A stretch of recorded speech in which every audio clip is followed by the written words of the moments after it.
Stirling formula का example देखो। अब आपको थर्ड एग्जांपल में ये जो क्वेश्चन है स्टर्लिंग फार्मूला से सॉल्व करना है। यहाँ पे देखो आपको एक्स की वैल्यूज़ क्या दी हुई हैं, 20, 25, 30, 35, 40। ठीक है, तो ये आपने एक्स की वैल्यूज़ लिख ली। देन अब आपको देखो क्या निकालना है, आपको यहाँ पे y28 निकालना है। ठीक है, तो स्टर्लिंग फार्मूला हम -1/2 से 1/2 की वैल्यूज़ तक यूज़ कर सकते हैं। तो पहले क्या करोगे, अब यहाँ पे आप u निकालोगे। u के लिए हमारे पास क्या फॉर्मूला था, x minus x not upon H. ठीक है, या इस फॉर्मूला से आप यू निकालते हो जहाँ पे x आपकी वो वैल्यू होती है जिस पॉइंट पे आपको फंक्शन की वैल्यू निकालनी होती है। तो यहाँ पे आपको किस पॉइंट पे निकालनी है, 28 पे। तो x हो जाएगा आपका 28 माइनस एक्स नॉट आपकी वो वैल्यू होगी जो 28 के सबसे क्लोज होगी। तो 28 के सबसे नियर क्या है, 30। तो एक्स नॉट हो जाएगा आपका 30 अपॉन एच। एच हो जाएगा जितना आपका एक्स में डिफरेंस है, एक्स की वैल्यूज़ में। तो यहाँ पे 5 का डिफरेंस है, तो एच की जगह आ जाएगा 5। ठीक है, तो ये आपका ये यू निकल गया। अब देखो ये -1/2 से 1/2 के बीच में लाई करता है ना, देन अब आप स्टर्लिंग फॉर्मूले का यूज़ कर सकते हो। ठीक है, तो यहाँ पे सबसे पहले क्या करा, आपने एक्स की वैल्यूज़ लिखी, देन आप यू निकालोगे इन सभी वैल्यूज़ के कॉरस्पॉन्डिंग। तो ये मैंने आपको लास्ट वीडियो में बताया था कि आपको हर एक क्वेश्चन में यू निकालने की ज़रूरत नहीं है, आप डायरेक्ट लिखोगे। जो आपने सबसे क्लोजेस्ट वैल्यू सेलेक्ट करी है उसके कॉरस्पॉन्डिंग तो आप u0 लिखोगे, देन उससे जस्ट ऊपर -1 और उससे ऊपर -2, और नीचे क्या करोगे, आप इन्हीं वैल्यूज़ को पॉजिटिव लोगे, 1, 2। ठीक है, एक्स नोट के सामने वाली वैल्यू बिल्कुल u की 0 लोगे, उससे ऊपर -1, उससे ऊपर -2 और नीचे 1, 2।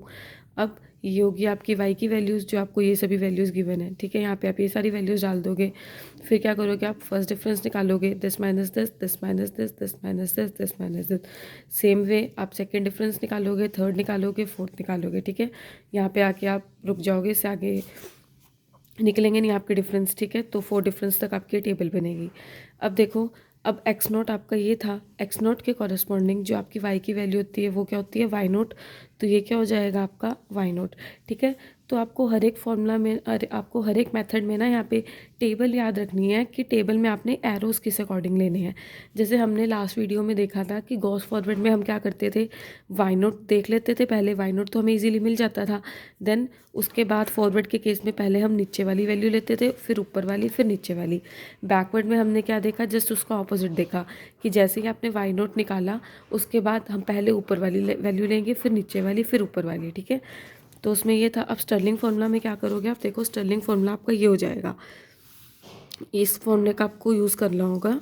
ठीक है, तो अब यहाँ पे देखो ये सभी वैल्यूज़ तो आप निकाल ही लोगे, you square upon 2 factorial, you square -1 upon 3 factorial, ये वाली सारी वैल्यू निकल जाएंगी। और वाई नोट भी आपको पता है। तो मेन बात आती है अब इन वैल्यूज़ की कि आपने इनमें क्या पुट करना है। तो ध्यान से देखो, तो अब ये देखो ये है आपका वाई नोट। ठीक है, अब फर्स्ट डिफरेंस में जस्ट पहले आपको क्या करना है, एक इसके ऊपर वाली वैल्यू लेनी है, एक उसके नीचे वाली वैल्यू लेनी है। ठीक है, देन सेकंड डिफरेंस में इन दोनों के बीच की वैल्यू लोगे। देन थर्ड डिफरेंस में फिर एक ऊपर वाली, एक नीचे वाली, और फिर फोर्थ डिफरेंस में इन दोनों के बीच वाली। ठीक है, तो क्या करना होगा, आपने सबसे पहले आपको वाई नोट मिल जाएगा। वाई नोट कौन सा होगा, जो एक्स नोट के सामने वाली वैल्यू होगी वो हो जाएगा आपका वाई नोट। तो क्या करोगे, एक उसके ऊपर वाली लोगे, एक उसके नीचे वाली लोगे, फिर क्या करोगे, इन दोनों के बीच में बीच वाली वैल्यू लोगे, फिर इनके ऊपर वाली, इसके नीचे वाली, और फिर बीच वाली। ठीक है, तो यहाँ पे आपका ये पैटर्न चलेगा।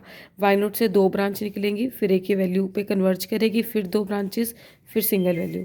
तो ये आप यहाँ पे पुट कर दोगे वाई नोट में, तो आपकी ये वाली वैल्यू आ जाएगी। और फिर आपको 2 वैल्यूज़ चाहिए, del y naught, del y -1। ठीक है, तो उसमें ये वाली 2 वैल्यूज़ आ जाएंगी। देन आपको सिंगल वैल्यू चाहिए, डेल स्क्वायर वाई -1, तो उसमें आपकी ये वाली वैल्यू आ जाएगी सेकंड डिफरेंस में। फिर आपको थर्ड डिफरेंस की 2 वैल्यूज़ चाहिए होगी, तो थर्ड डिफरेंस की 2 वैल्यूज़ आपकी ये हो जाएंगी। फिर आपको फोर्थ डिफरेंस वाली वैल्यू चाहिए होगी, तो वो ये हो जाएगी। ठीक है, तो जस्ट आपको इसमें एरोज़ के अकॉर्डिंग ही ध्यान रखना होगा। नेक्स्ट में भी आपको स्टर्लिंग फार्मूला से ही निकालना है। तो इसमें भी क्या करोगे, यहाँ पे देखो किस पे वैल्यू निकालनी है, 22.2 पे निकालनी है। बट स्टर्लिंग फार्मूला कब यूज़ कर सकते हो, -1/2 से 1/2 के बीच में यूज़ कर सकते हो। तो सबसे पहले आप क्या निकालोगे, यू निकालोगे। यू कैसे निकलता है, x minus x not upon H. ठीक है, तो सबसे पहले क्या करो, इसके जो क्लोजेस्ट वैल्यू है 22.2 के, वो सिलेक्ट करो। 22.2 के सबसे क्लोज कौन है आपका, 22। तो ये हो जाएगा आपका एक्स नॉट। एक्स क्या हो जाएगा जहाँ पे आपको वैल्यू निकालनी है, तो एक्स हो जाएगा 22.2 माइनस एक्स नॉट जो इसके सबसे क्लोजेस्ट वैल्यू है वो हो जाएगी 22 अपॉन एच, जितने का डिफरेंस है एक्स की वैल्यूज़ में कितना कितना डिफरेंस है 1 का, तो एच आ जाएगा आपका 1, तो यू आ गया 0.2। ठीक है, अब ये देखो कि -1/2 के बीच में लाई करती है वैल्यू, तो अब आप स्टर्लिंग फॉर्मूला यूज़ कर सकते हो। तो कैसे करोगे, सबसे पहले आप एक्स की वैल्यूज़ लिखोगे, ये 20, 21, 22, 23, 24। फिर क्या करोगे, आप यू निकालोगे। यू कैसे निकालोगे, जो आपकी सबसे क्लोजेस्ट वैल्यू थी 22 उसके कॉरस्पॉन्डिंग तो 0 हो जाएगा, उससे ऊपर -1, -2 और नीचे 1, 2। फिर यहाँ पे क्या करोगे, आप ये सभी वैल्यूज़ डाल दोगे वाई की, फिर फर्स्ट डिफरेंस निकालोगे, सेकेंड, थर्ड, फोर्थ, ये सभी डिफरेंस आ गए, तो स्टर्लिंग फॉर्मूला आपका ये हो जाएगा। तो अब क्या करोगे, वाई नॉट में तो ये वैल्यू डाल दोगे जो एक्स नॉट के कॉरस्पॉन्डिंग वाई की वैल्यू है। अब स्टर्लिंग फॉर्मूला में याद है ना कैसे करना है हमें, कि जो हमारा वाई नॉट है वहाँ से पहले आपकी दो वैल्यूज़ लोगे आप, उसके ऊपर वाली उसके नीचे वाली, देन सेकंड डिफरेंस है फिर आप उन दोनों के बीच की एक वैल्यू लोगे। थर्ड डिफरेंस में क्या करोगे, इससे ऊपर वाली एक वैल्यू, इससे नीचे वाली एक वैल्यू, और फोर्थ डिफरेंस में इसके बीच की एक वैल्यू। ठीक है, तो सबसे पहले वाई नोट से दो ब्रांचेस निकलेंगी आपकी, फिर वो दोनों एक जगह कन्वर्ज करेंगी, फिर दो निकलेंगी, फिर वो एक जगह कन्वर्ज करेगी। ठीक है, तो आपको ये वाला पैटर्न ध्यान रखना है जस्ट स्टर्लिंग फॉर्मूला में, और ये सभी वैल्यूज़ आप पुट कर देना, यू की जगह आप ये पुट करोगे और इनकी जगह मैंने आपको बता ही दिया है। ठीक है, तो नेक्स्ट में हम बेसल्स वाला करेंगे।